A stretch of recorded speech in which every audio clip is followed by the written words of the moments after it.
Hello everyone, welcome back to my YouTube channel Victory Biology Classes. आज आप लोगों को जेनेटिक्स का नेक्स्ट पार्ट बताने वाला हूं। इसके पिछले पार्ट में आपने अपूर्ण प्रभाविता और सप्रभाविता को देखा, जिसमें आप लोगों ने देखा कि अपूर्ण प्रभाविता में, जिसको हम इनकम्प्लीट डोमिनेंस भी कहते हैं, उसमें आपने देखा जनक का जो प्रभाव था वो F1 पीढ़ी में जब पहली पीढ़ी जनरेशन पैदा हुआ तो जनक के जो लक्षण थे माँ बाप का, वो किसी में नहीं आया। वो तीसरा लक्षण ही आ गया उसमें लाल और हम उजला सफ़ेद फूल को मैंने क्रॉस करवाया था गुलाबास में, तो वो गुलाबी पौधा प्राप्त हुआ था। मतलब तीसरा एक नया लक्षण आया था। और दूसरा था डोमिनेंट, है ना, कोडोमिनेंट है, कोडोमिनेंस था जो कहते हैं सह प्रभाविता। उसमें देखे थे जनक का जो लक्षण था वो साथ साथ एक न्यू तो दिखाई नहीं दिया, लेकिन साथ साथ जाके शामिल हो गया, है ना। उदाहरण के तौर पे मैंने मवेशियों का स्किन, उसमें जो बाल के कलर होते हैं चितकबरा टाइप का, जो अनेक रंगों का होता है, अगर लाल काला करवाते हैं तो लाल काला रंग हो, दोनों भी शामिल हो जाता है। इस तरह से आपने सप्रभाविता और अपूर्ण प्रभाविता को देखा था। अब उस वक्त एग्जाम्पल में मैंने एग्जाम्पल दिया था मिराबिलिस जलाफा का, जिसको बोलते हैं गुलाबास। उसका थोड़ी सी चर्चा में और उसकी कर देता हूँ, फिर उसके बाद आज हम बहुयुग्म विकल्पी के बारे में, है ना, चर्चा करेंगे। तो सबसे पहले आपने पढ़ा था कि इधर था इनकम्प्लीट डोमिनेंस, अपूर्ण प्रभाविता देखा था। इसका एग्जाम्पल आपने देखा था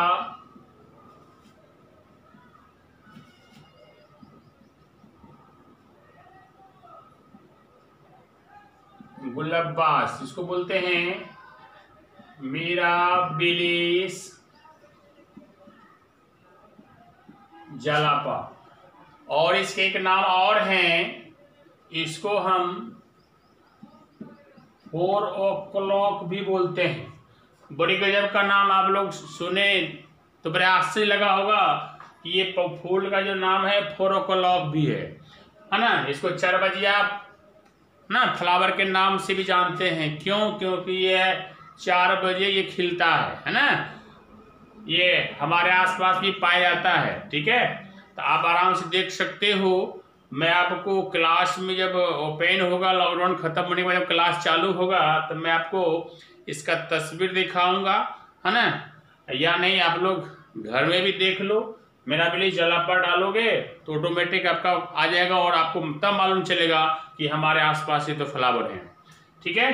तो ये 4 o'clock के नाम से भी इसको जानते हैं। एक एग्जाम्पल मैंने इसको दिया था, ये नाम नहीं बताया था, अभी जान लीजिए। दूसरा जो होता है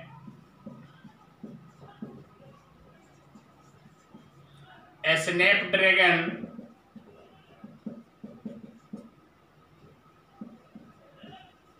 स्नैपड्रैगन ये भी एक फूल का नाम है ना। इसमें भी अपूर्ण प्रभाविता होता है, जो कि तीसरा लक्षण ही दिखाई देगा, ठीक है।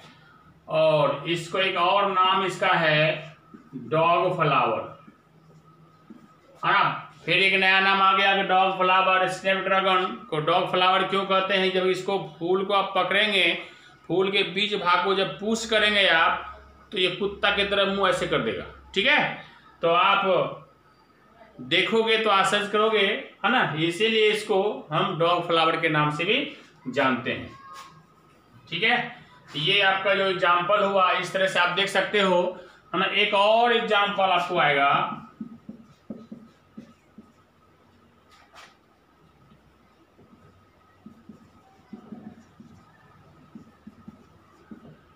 एंडेलुजन फाउल, है ना। इसको हम अंडालुसी मुर्गी हिंदी नाम वो इसका हुआ, है ना।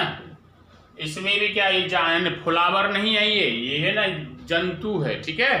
इसमें भी इस प्रकार के इनकम्प्लीट डोमिनेंस को देखा जाता है। इसमें अगर दो कलर के, अगर उसके बॉडी का कलर है जानवर का, है ना, तो जो F1 PD में जनरेशन निकलेगा ना, वो क्या होगा, एक तीसरा निकलेगा, है ना, ब्लू निकल जाएगा, अगर ब्लैक और व्हाइट है तो, ठीक है, अलग कलर के निकल जाएंगे।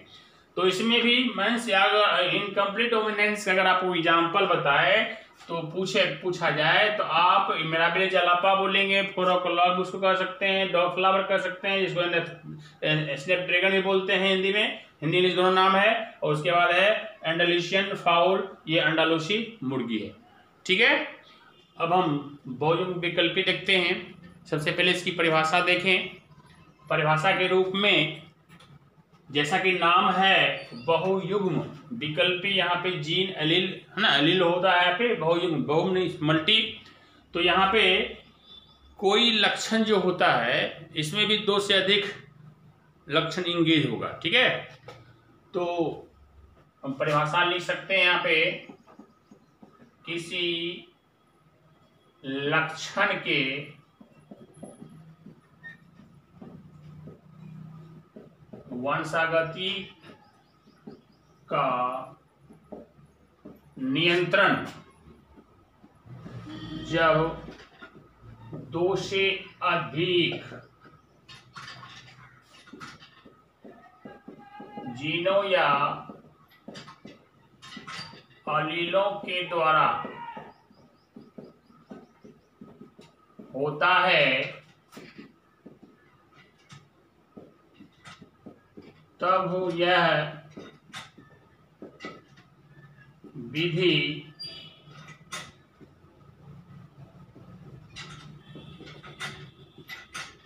बहुयुग्म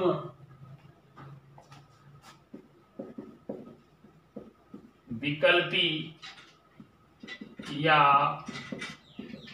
मल्टीपल एलील्स कहलाता है।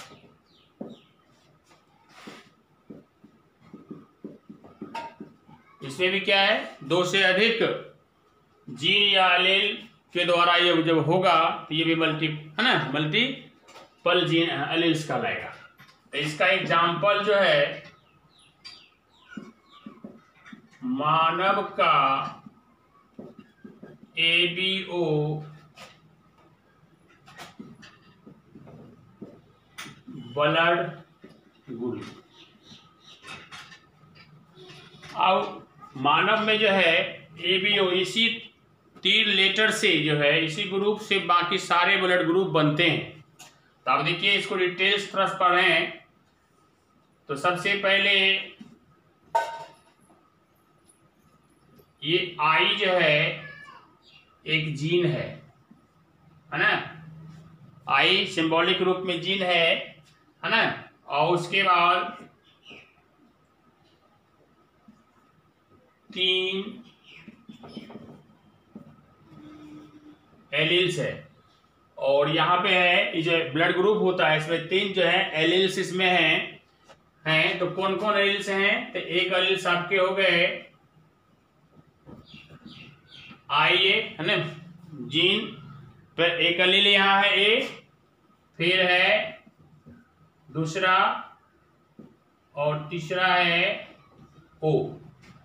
ये इसको बोलते हैं एलील्स। ये सारे क्या हैं, एलील्स हैं, ये एलील्स हैं। और इसमें जो A और B है ये डोमिनेंट है, मीन्स प्रभावी, ये प्रभाव छोड़ता है आगे। और ये जो है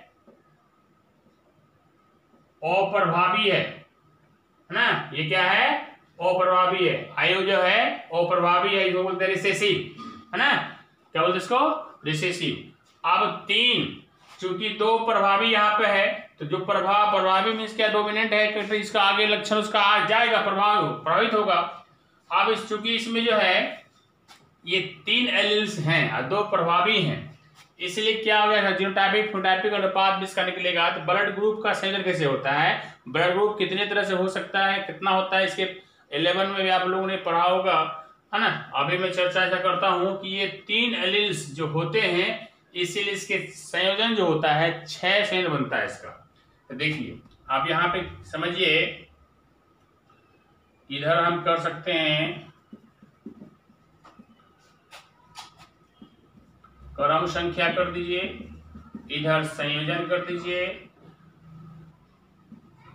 इधर कर दीजिए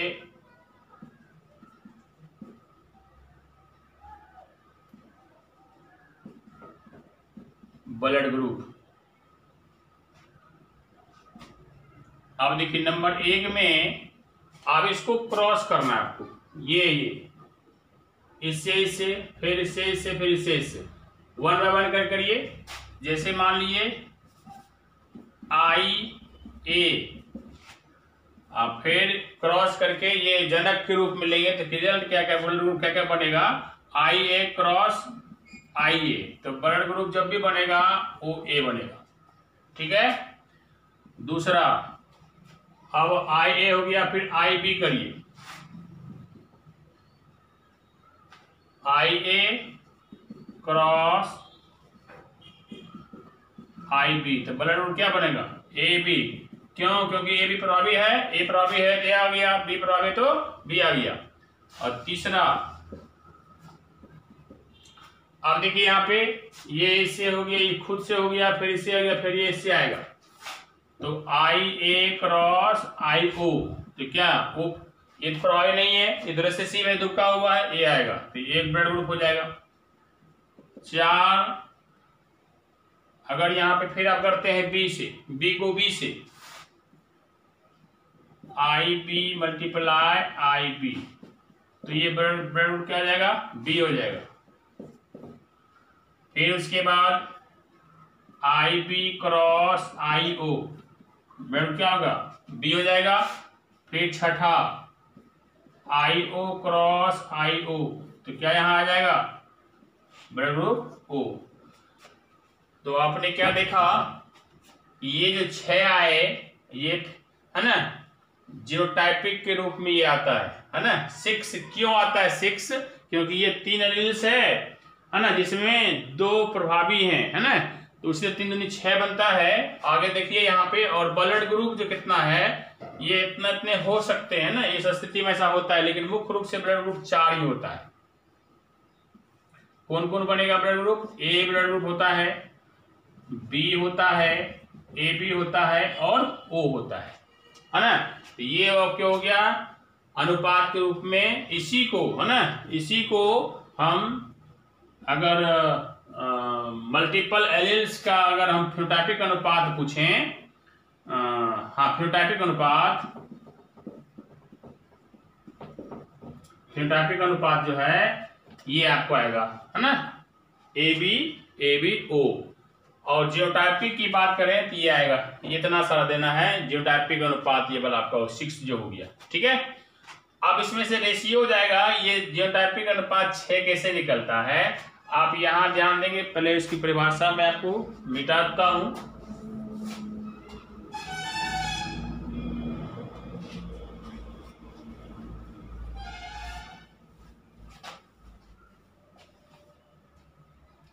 देखिए एक सूत्र से भी निकलते हैं, number of genotype equal to 3 number of n+1 by 2। अब यहां पे n क्या है, नंबर ऑफ एलील्स, तो यहाँ पे एलील्स 3 है ना यहाँ पे, तो यहाँ पे n 3 कर दिए, फिर 3+1 by 2, तो 3 मल्टीप्लाई, है ना, ये क्या हुआ 4/2। तो आप कह सकते हो यहाँ पे 2 बराबर क्या हुआ 6, है ना, या 12/6 करिए, जैसे करिए, ये 6 आया। अब 6 इसीलिए इसका संयोजन बनता है, 6 संयोजन बनता है, ठीक है। तो ये आपको ये जो संख्या इसको लीजिए, या ये यही बोलिए, ये फिर ये जीनोटाइपिक हो गया, और जो ब्लड ग्रुप जो बाहर से ब्लड ग्रुप तो दिखाई पड़ता है, फेनोटाइपिक तो बाहरी भाग हुआ, ये तो अंदरूनी भाग 1 बाय 1 देखते हैं तो ये जीनोटाइपिक, और ये बाहरी भाग देखते हैं तो फेनोटाइपिक। फेनोटाइपिक अनुपात जो ब्लड ग्रुप बनता है 4 मुख्य रूप से, वही ब्लड ग्रुप ये हुआ। और उसके बाद ये जो आपका है ये जीनोटाइपिक अनुपात रूप में हम लिख सकते हैं, है ना, 6, ये हुआ 4, तो ये सब मिलके होता है। ठीक है, तो ये आपका हुआ आज बहुयुग्म विकल्पी, है ना, इसको कहते हैं मल्टीपल एलिल्स। कोई भी लक्षण जो होता है, वंशागति का लक्षण जो है, उसमें 2 से अधिक एलिल्स जब काम करता है तो हम उसको मल्टीपल एलिल्स कहते हैं। और इसका एक सीधा एग्जाम्पल है मानव का ब्लड ग्रुप। अब आगे नेक्स्ट टॉपिक नेक्स्ट डे देखेंगे, तब तक के लिए, है ना, गुड बाय।